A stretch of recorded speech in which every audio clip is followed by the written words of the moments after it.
नमस्कार, मेरा नाम सुपना कौल है। मैं दिल्ली का एनसीआर गाज़ियाबाद में रहती हूँ। आज जो टॉपिक है वो मेरे लिए तो इम्पॉर्टेंट है, पर मुझे लगता है ये ना केवल मेरे लिए, पूरे भारतवर्ष के लिए इम्पॉर्टेंट होना चाहिए। काफ़ी समय तक मैं इसके लिए बात करना चाहती थी, या कह सकते हैं कि तब मुझे मौका नहीं मिला या डरती थी, या कैसे कहूँ समझ में नहीं आता था। तो मुद्दे पे आते हैं। आज 13 मई है।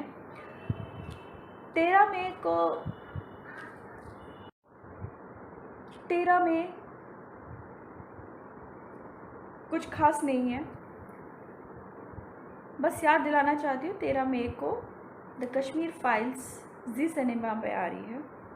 आप सोच रहोगे क्या मैं प्रमोशन कर रही हूँ? जी नहीं, बिल्कुल नहीं। द कश्मीर फाइल्स मेरे रूट्स के साथ कनेक्ट है,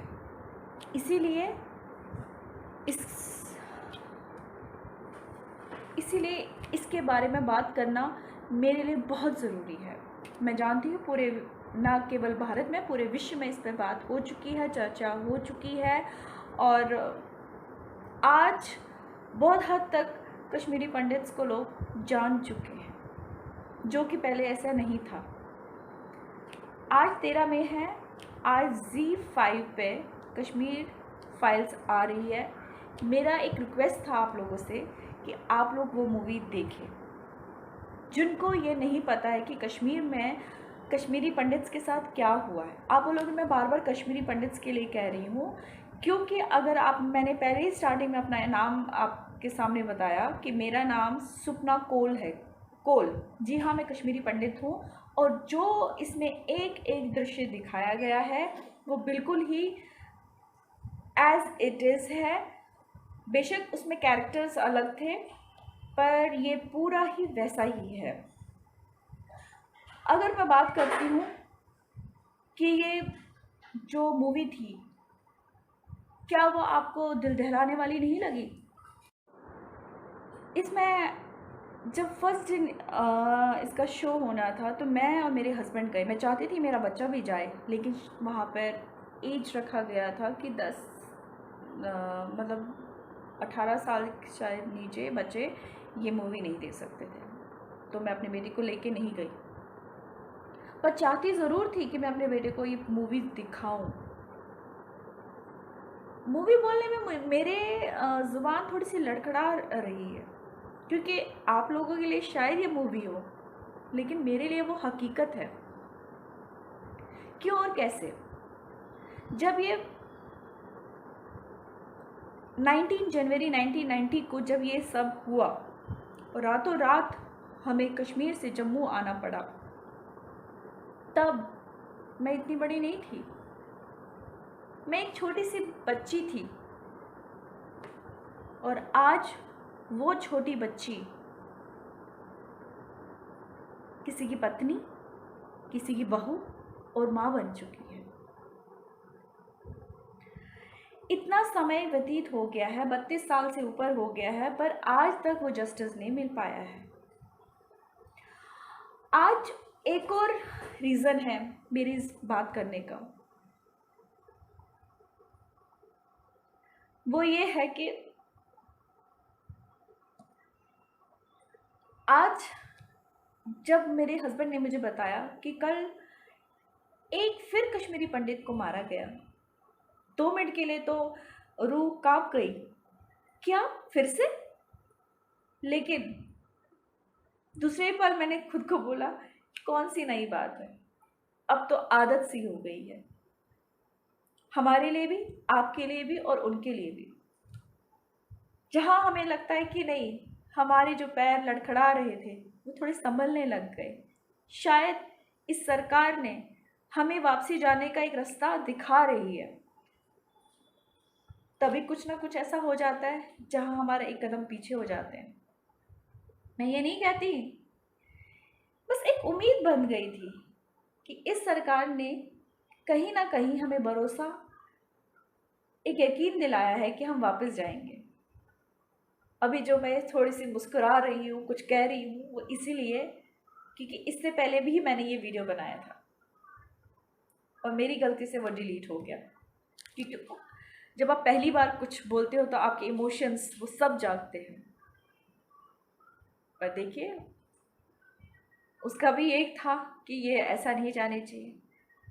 रोती बिलखती हुई मैंने अपने सारे दिल के जो मेरे अरमान थे मैंने आपके साथ वो शेयर करना ज़रूरी समझा। पर होता है ना, एक बार वो खुमाने का तो आर्टिफिशियल तो कर नहीं सकती हूँ, बार बार रोते हुए दिखाऊं। मैं ये सोचती हूँ इतने साल हो गए, हमें वापस जाना कब है? हमारे जो ग्रैंड पेरेंट्स हैं उनके लिए तो वो जम्मू में रहना किसी नर्क से कम नहीं हो सकता है। क्योंकि जब आपके सर पे छत नहीं रहती है, आपको टेंटों के सहारे रहना पड़ता है। आजकल मैं भी जाती हूँ कैंपिंग करने के लिए, 1 दिन 2 दिन 3 दिन के लिए, और अच्छा भी लगता है कैंपिंग करना। और बहुत सारे मेरे भाई बंधु कैंपिंग करना करते होंगे बड़े ही शौक से।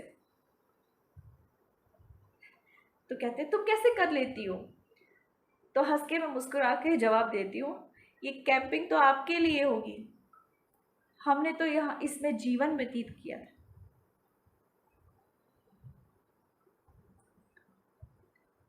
बहुत दुख लगता है, बहुत दर्द होता है जब अपने ही देश में, अपने ही राज्य में आपको वहां से निकाला जाता है ये कह के शायद कल ठीक हो जाएगा। मैं किसी और की नहीं, अपने परिवार की बात करती हूँ कि मेरे पिताजी ने कहा, क्या सामान तुम लेने जा रही हो? मेरी माता से ये कहा कि क्या ये तुम्हें उठाना है ये सर सामान, 2-4 दिन की बात है और देखना फिर वो लौट आएंगे। ये उनकी गलत फहमी थी। 2-4 दिन नहीं हुए, आज तक नहीं हुए।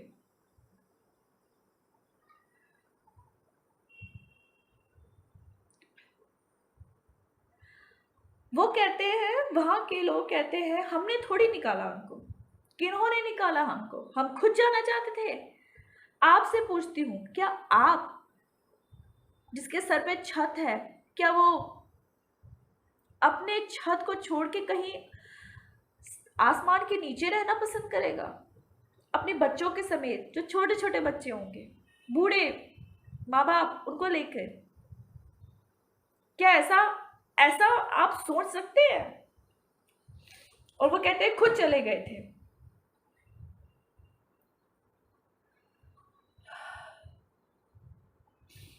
रल्यो गल्यो तो चल्यो, ये 3 शब्द। रल्यो यानी आपको अपना धर्म छोड़ना होगा। गल्यो मर जाओ, या तो मर जाओ। चलो या तो भाग जाओ। आप, उन्होंने हमें ऑप्शन दिए थे, ऐसी बात नहीं है, ऑप्शन दिए थे। रल्यो या तो हमारे जैसे बन जाओ, गल्यो या तो मर जाओ, चलो या तो भाग जाओ। जब आपके बीवी बच्चे माँ बाप को मारा जाएगा आपकी ही आंखों के सामने, तो कौन सा ऑप्शन चुनेंगे आप? हम यहाँ केबीसी नहीं खेल रहे थे कि हमें ये ऑप्शन नहीं, हमें वो ऑप्शन चाहिए, वो नहीं तो वो ऑप्शन चाहिए।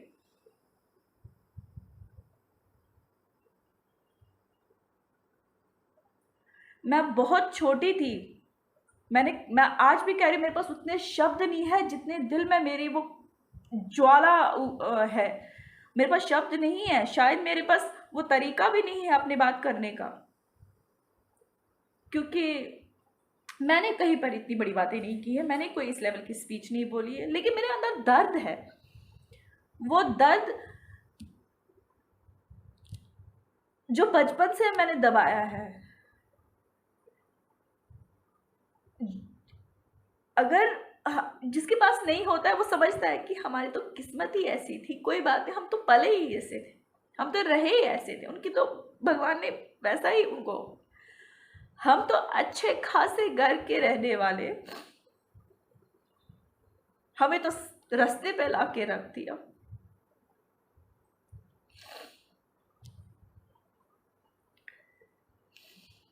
किसी ने सपोर्ट नहीं किया हमें उस वक्त, किसी ने ही सपोर्ट नहीं किया।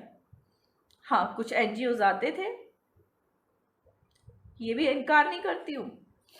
अपने फटे पुराने कपड़े कुछ डाले जैसे बीक में दिया जाता है और हम भागते रहते थे।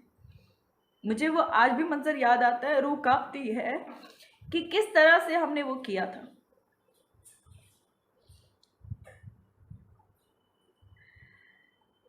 मैं सल्यूट करती हूँ अपने माता पिता को, जिनकी 4 बेटियां, जी हम 4 बहनें हैं, उनकी 4 बेटियों को उन्होंने जो लालन पोषण हमारा किया है, जिस तरीके से हमें बनाया।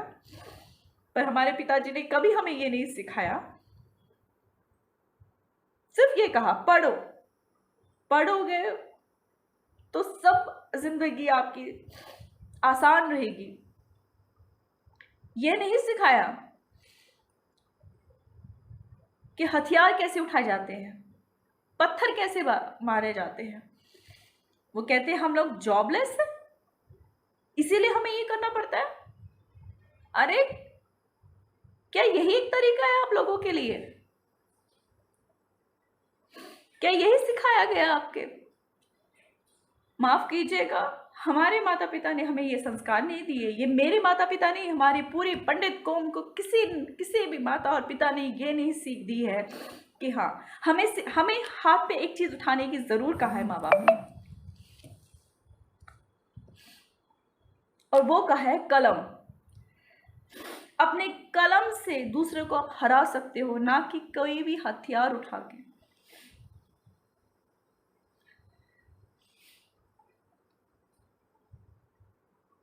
और रिहैबिलिटेशन के नाम पे गवर्नमेंट ने हमें फिर कश्मीर में कुछ लोगों को गवर्नमेंट जॉब दिलवाई। मैं मना नहीं करती हूँ, उसमें से मैं भी एक थी। वहां गए, क्या क्या था वहां पे? क्या वैसी ही जिंदगी थी जिस तरह मैं यहाँ पे जीत कर रही हूँ? अपना मन उठे तो उठो, जो मन कर रहा है पहनो, जब मन करो हंसो, जब मन करो आप रो सकते हो। नहीं, आप तब तक वहां रह सकते हो जब तक आप उनकी कठपुतली बन के रह सकते हैं। आपने मुंह खोला तो यहां से आपको खत्म, आपकी जिंदगी यहीं पे खत्म।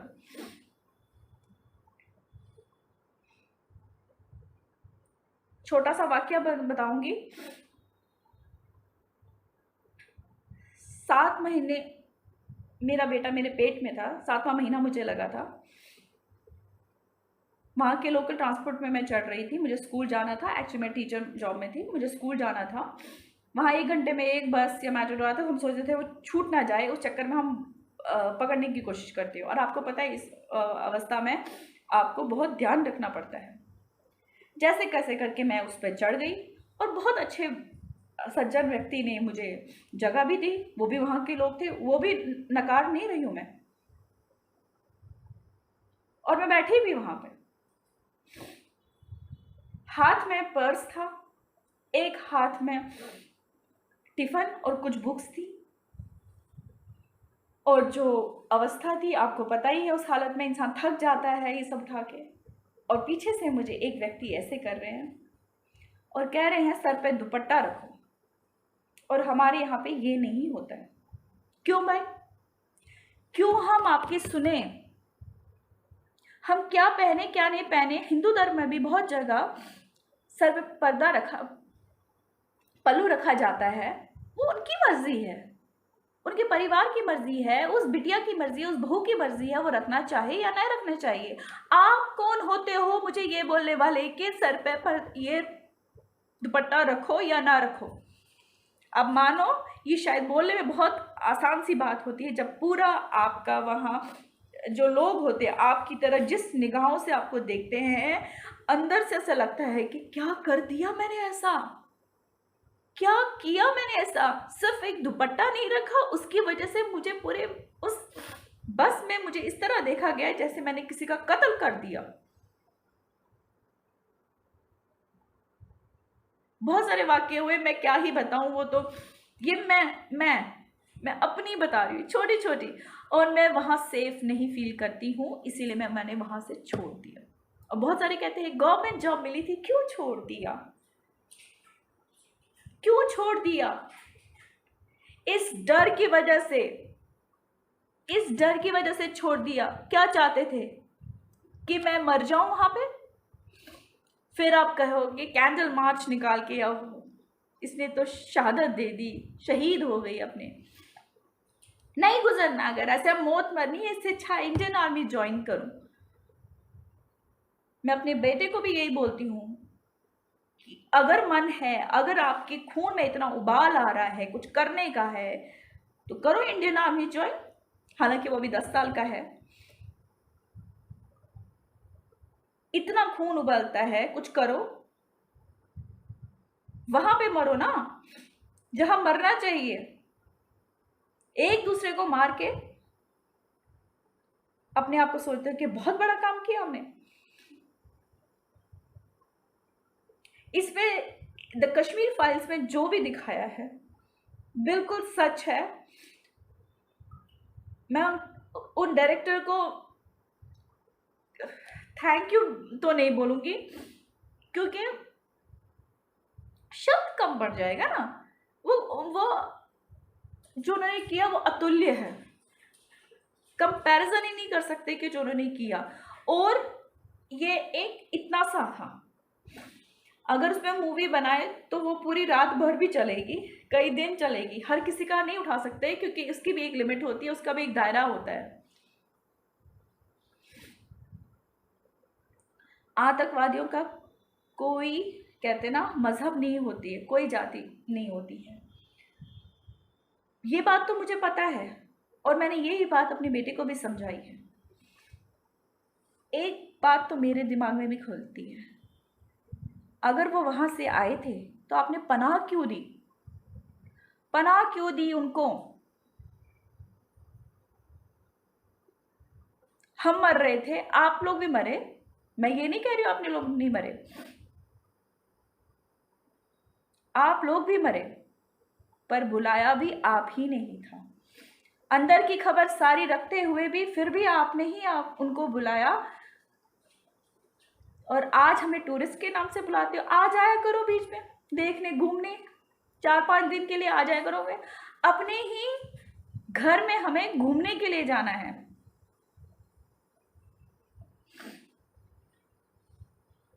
इसीलिए आप सबसे निवेदन है कि मूवी देखिए। बहुत सारों ने थिएटर में देखी है, क्योंकि बहुत सारे बुजुर्ग लोग होते हैं या बच्चे हैं जिन्होंने नहीं देखे हैं। मैं कहते हैं कि बच्चों को नहीं दिखाना है। क्यों भाई, क्यों नहीं दिखाना है बच्चों को? किस कारण से नहीं दिखाना है? ऐसे दृश्य है जो नहीं देखने चाहिए। मेरे बच्चों को पता होना चाहिए कि हमारे साथ क्या हुआ। कहते हैं ये चाइल्ड साइकोलॉजी के थ्रू वो ठीक नहीं है बच्चे के लिए। क्यों? कल को आप कुछ भी वहां पे लिख देंगे और फिर ये वो पढ़ लेंगे, मम्मा ये तो ये लिख के आया था, आप तो कुछ और स्टोरी बना रहे हो, ये क्या बुक गलत है? मैं नहीं चाहती हूँ मेरा बच्चा कुछ गलत डायरेक्शन में जाए, मैं नहीं चाहती हूँ। पर मैं सच भी जानना चाहती हूँ कि मेरा बच्चे को सच में क्या। और मैंने इसको वर्बली तो मैंने सब सिखाया, लेकिन मैं चाहती हूँ एक बार वो मूवी देखे। उससे भी फालतू वाली मूवीज होती है वो तो अब बच्चों को दिखाते हो, जिसमें आपका हिस्ट्री है, जहां पे आप सच है, उसे आप छुपाना चाहते हो। नहीं आती है मुझे समझ ये चाइल्ड साइकोलॉजी कि बच्चों को नहीं दिखाने है, नहीं दिखाना है। क्या दिखाएंगे? काटा पिटी वो करके, रिलीजन की खातिर। क्यों?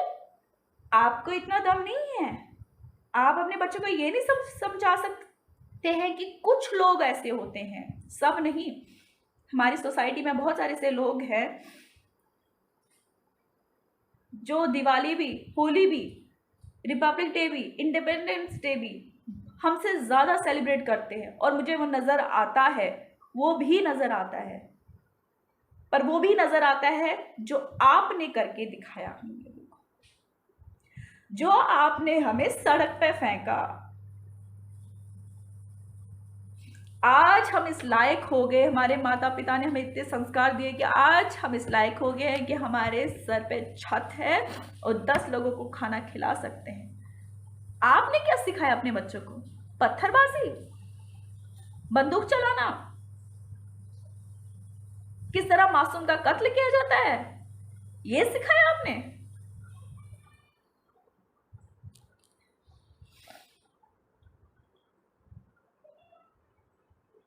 एक बार जाग जाओ।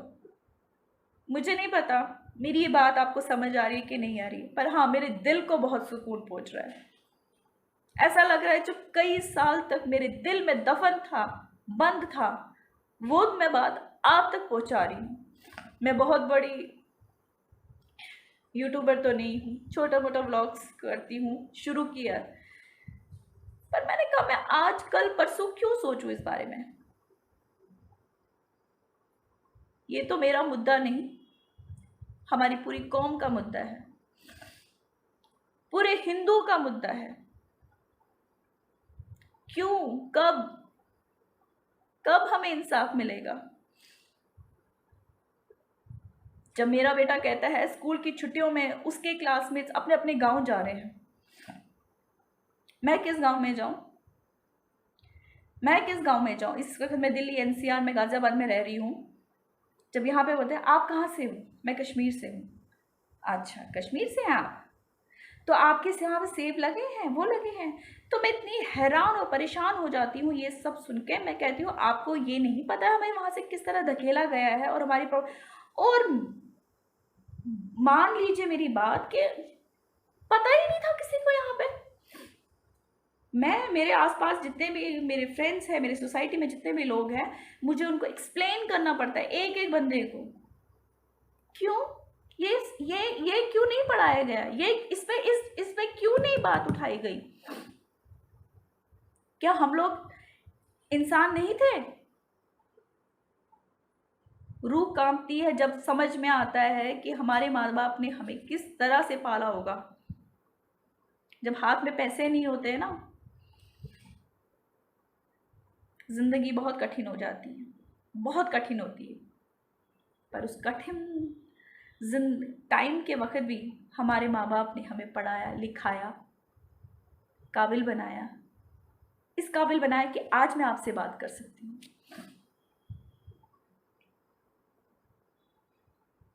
मूवी देखिए, अपने माँ बाप को दिखाइए, बच्चों को दिखाइए, पति पत्नी आपस में बैठ के पूरी फैमिली मिलके देखिए पिक्चर,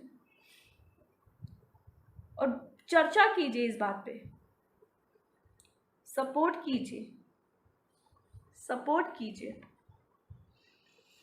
मेरी बात सही लगे तो शेयर ज़रूर करना, क्योंकि शायद मैं किसी की आवाज़ बन सकूं। मेरे जैसे कई लड़कियां या लड़के या औरतें जिनके अंदर दबा हो, वो भी जागरूक हो जाए। आज मेरी बारी थी, मैं आपके सामने आई। और भी पता नहीं कितने लोग होंगे जो अपने दिल की बात करना चाहते हैं।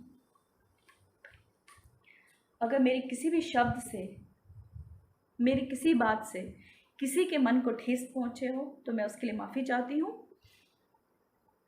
पर ये मेरी बीती जिसे कहते हैं, वो मेरे साथ हुआ है।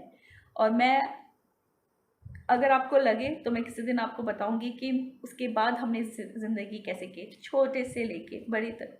आज मैं अगर आपके सामने हूँ तो वो कैसे बनी।